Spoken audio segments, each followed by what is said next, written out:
Assalaamu calaykum walaalayaal kusoo dhawaada janaalkayga maanta waxaan isusayaa mashmash Soomaali sida uu sameeyay. Please hadaa kanaalkayga ku cusub tihiin subscribe, like, comment and share.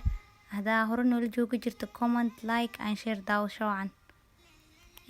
Marka koowaad waxaa u baahannahay wax yariis heel oo shiidan, wax yariis oo cusbe ah, hal galaas oo sokor ah.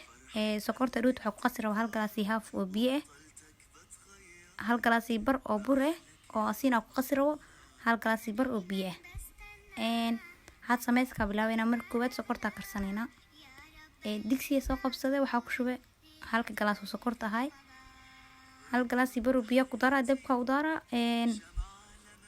ilaa ay karsamtay suga inay zaid u adkaatin marwe. Kadib waa qaboojinaa, kadib burka inaa qastaa bilaawayna insha Allah.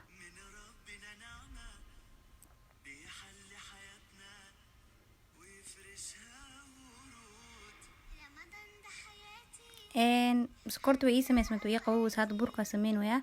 Hal galaas iyo bar oo bur ku shubay weelka, wax yariis heel aha iyo wax yariis cusbo aha isku dare.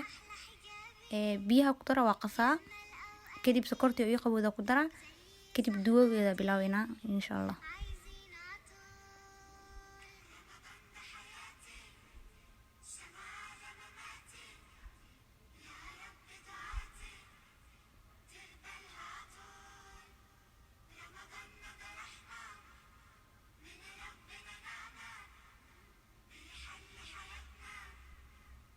had dabka aad artay dabka zaid miyo kulaanin.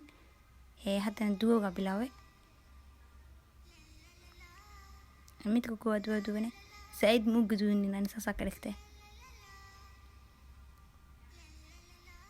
Midka labaad aad sameynaya kadib service oo diyaarsana maanta bur iyo mashmasha video ku soo duway sambuusna waa sameystay.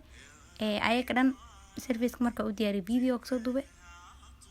Video qaybta gadaal ugu soo daray. Ramadaan wanaagsan.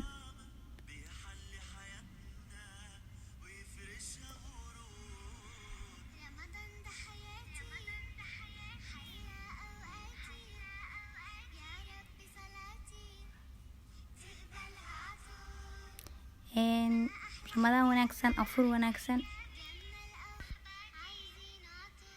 Thank you for watching my video. Bye bye.